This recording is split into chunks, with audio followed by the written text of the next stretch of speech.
দেখো কি আছে।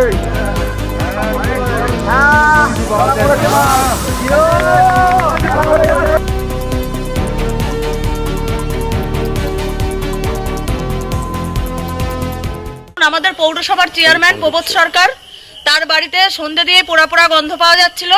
আমরা খবর পেয়ে এসেছি, থানাতে ফোন করেছি। উনি লাইট অফ করেছিলেন, অনেকবার ডেকেছি, সাড়া দেয়নি। থানা থেকে পুলিশ এসে বলাতে দরজা খুলেছে। খোলার পর আমাদের বলছে কিছু পোড়ানো হয়নি, পাতা পোড়ানো হয়েছে। আমরা জঙ্গলে এসে দেখছি এই যে নথি, প্রচুর নথি এখানে পোড়ানো হয়েছে। এইগুলো যে জল দিয়ে দিয়ে করলাম, এগুলো সব কল্যাণগড় পৌরসভার নথি। এখানটায় কি মনে হচ্ছে? কাকু যা করার সেটা করেছেন। সমাজের অলংকার কাকু, সেই হিসেবে যা যা করার কোটি কোটি টাকা নিয়ে এই যে বাড়ি হাঁকিয়েছেন, সেই তার প্রমাণগুলো পোড়াচ্ছে। এখন জনগণের টাকা তছরূপ করার একটা লিমিট থাকে, লিমিটলেস ভদ্রলোক যাকে বলে, সেই ভদ্রলোকের পরিণতি হচ্ছে আজকে এটা লাইট অফ করে জঙ্গলে এসে নথি পোড়ানো। পুলিশ দীর্ঘক্ষণ ডাকাডাকি, পরে পুলিশকে পাঁচিল টপকে বাড়িতে ঢুকতে হলো এবং পুলিশ দীর্ঘক্ষণ বাড়িতে এসে কলিং বেল বাজানো এবং ডাকাডাকির পরে প্রায় 15 থেকে 20 মিনিট পরে অবশেষে চেয়ারম্যান বেরোলেন এবং তিনি যেটা জানালেন, আপনি যেটা বললেন যে বাগানে পাতা পোড়ানো হচ্ছে, কিন্তু বাগানে এসে দেখা গেল যে কিছু ভোটার কার্ড, কিছু আধার কার্ড এবং কিছু পৌরসভার জরুরি কাগজপত্র। এটা কি কোনো রহস্য মনে হচ্ছে? অবশ্যই রহস্য। কোটি কোটি টাকা তছরূপ করেছে, তার প্রমাণ পোড়াতে হচ্ছে এখানটায়। তা নইলে উনি ঘর অন্ধকার করে পুলিশকে এত বেগ পেতে হলো কেন? উনি প্রথমেই দরজা খুলতে পারতেন। আমরা যখন এসছি, কাকু কোনো অঘটন হলো, বাড়িতে কিছু হলো, আমরা তো ভেবেছিলাম শর্ট সার্কিট হলো কিনা, কোনোভাবে অঘটন ঘটলো কিনা, প্রতিবেশী হিসেবে ছুটে এসছি। এসে তো দেখছি মহাভয়ঙ্কর কাণ্ড। এই যে একাধিক কাগজপত্র পুড়িয়ে উনি প্রমাণ লোপাট করার চেষ্টা করেছে। বাংলার জনগণের টাকা যেভাবে নয়ছয় করেছে তৃণমূল সরকার, তার প্রমাণ পোড়ানো হচ্ছিল এই বাগানে। অশোকনগরের স্বনামধন্য যিনি চেয়ারম্যান ছিলেন প্রবোধ সরকার, মানুষের ট্যাক্সের টাকা কিভাবে চুরি করেছে, তছরূপ করেছে এবং সেই কাগজপত্র উনি ওনার ঘরের পিছনে জ্বালিয়ে দিচ্ছিলেন। জনগণ আমাদেরকে খবর দিয়েছে, পুলিশ প্রশাসন গেছে, সেই পোড়া কাগজপত্রের মধ্যে এমন কিছু ডকুমেন্টস পাওয়া গেছে যে কিনা অশোকনগরের যে গরিব মানুষের ট্যাক্সের টাকা কিভাবে তছরূপ করেছে, কিভাবে আত্মসাৎ করেছে, সেই প্রমাণ লোপাটের চেষ্টা চলছিল।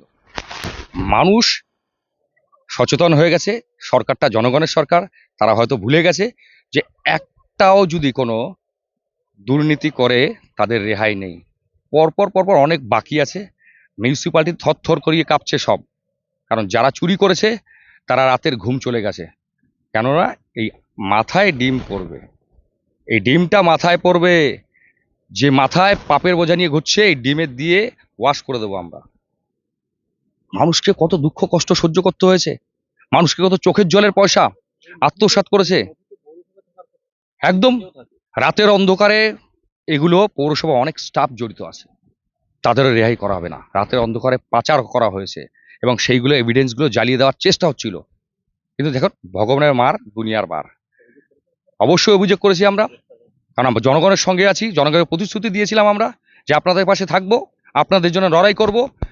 যতই আমরা শাসক দল থাকি না কেন, অন্যায় যারা করেছে তাদের রেহাত করব না আমরা। এবং প্রশাসনের ভরসা আছে, আস্থা আছে। থানায় অশোকনগর পৌরসভার চেয়ারম্যান প্রবোধ সরকারকে নিয়ে এসেছি।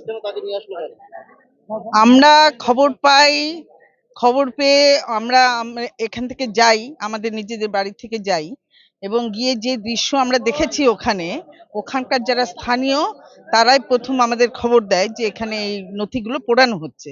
প্রথমে বলা হচ্ছে যে পাতা পোড়ানো হচ্ছে, কিন্তু গিয়ে একদম আমার কাছে ভিডিও আছে, আপনারা যদি দেখতে চান দেখতে পারেন। ওখানে পৌরসভা লেখা, অশোকনগর পৌরসভা লেখা সমস্ত নথি ওখানে পোড়ানো হচ্ছিল। এবং আমাদের প্রেসিডেন্ট বললেন তো আবাস যোজনা, বিভিন্ন ধরনের প্রয়োজনীয় আধার কার্ড এবং সমস্ত যেগুলো মনে হলো যে এগুলো পোড়ায় কখন পোড়ায়, সেগুলো নিশ্চয়ই সেরকম তথ্য যেগুলো লোপাট করলে তাদের লোপাট না করলে অসুবিধা হবে, সেরকম তথ্যই পুড়িয়েছে। হ্যাঁ, তাহলে নিশ্চয়ই সে তার এখনো তো বর্তমানে চেয়ারম্যান ছিলেন, উনি আছেনও। হ্যাঁ, তাহলে ওনার নিজের সেফটির জন্য নিশ্চয়ই করছেন। হ্যাঁ, যে তথ্য হলে তাহলে তার অসুবিধা হতে পারে।